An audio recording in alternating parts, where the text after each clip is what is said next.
Have you ever wondered what our world would be like if history had taken a different turn? Imagine this, it's the 21st century, but the Berlin Wall, that powerful symbol of the Cold War, is still standing. It's not a relic in a museum, it's a real, hostile barrier dividing a continent.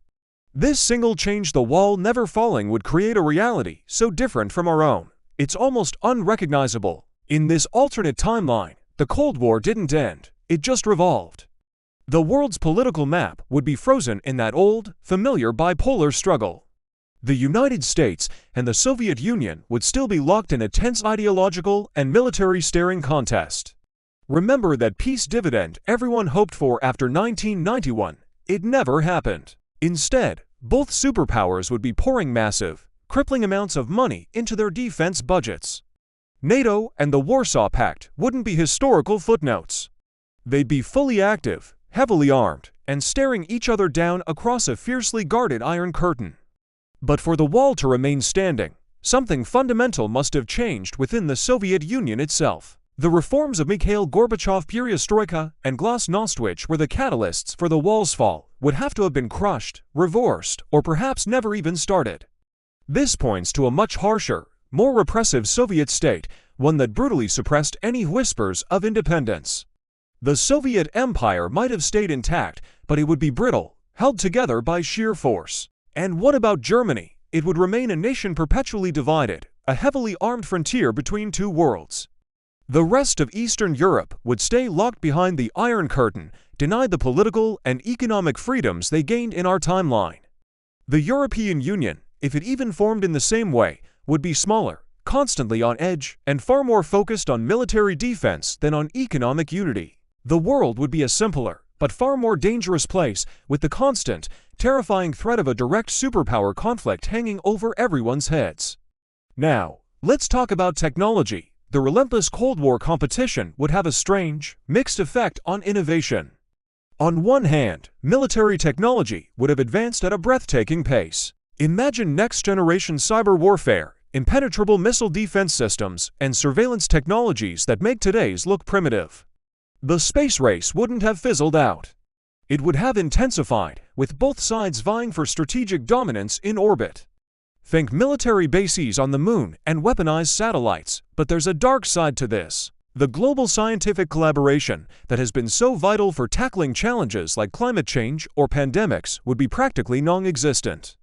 Scientists in the Eastern Bloc would be isolated, cut off from the global exchange of ideas. This would stifle innovation and slow down major breakthroughs that benefit all of humanity.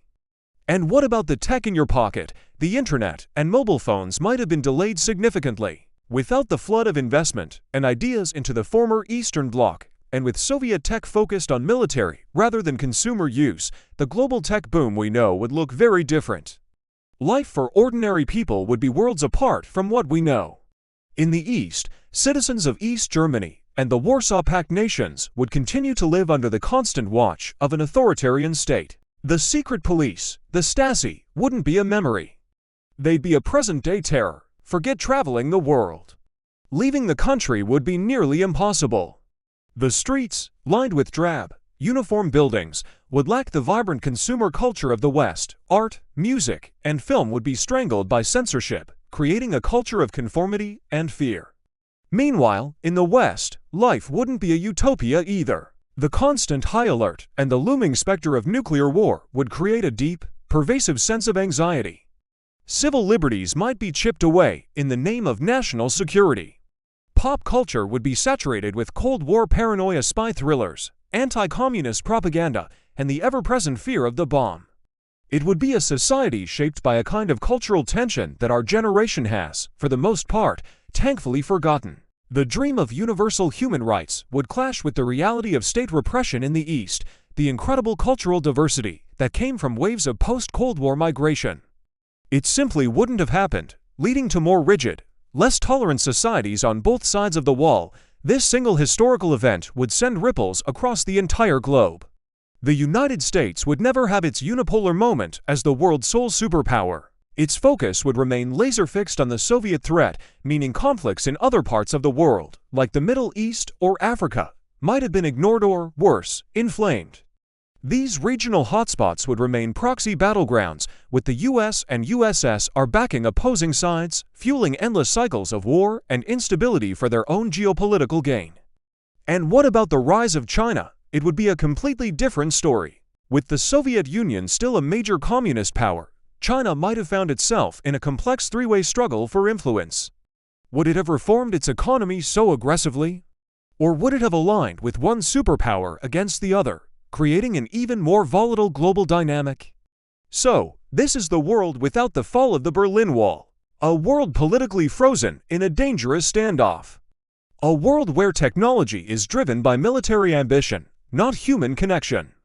And a world where society is defined by repression in the East and a constant, gnawing fear in the West. The wall, in this alternate reality, serves as a permanent, chilling monument to the power of ideology to divide humanity. It forces us to consider some heavy questions. Would this perpetual state of tension have inevitably led to a global catastrophe?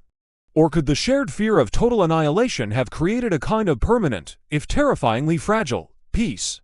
Think about your life right now. What parts of it would you miss the most in this alternate world?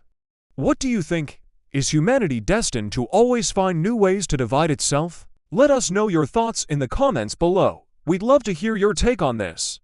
If you found this thought experiment as fascinating as we did, please give this video a thumbs up, subscribe for more deep dives into what-if history, and share it with a friend who loves to question everything.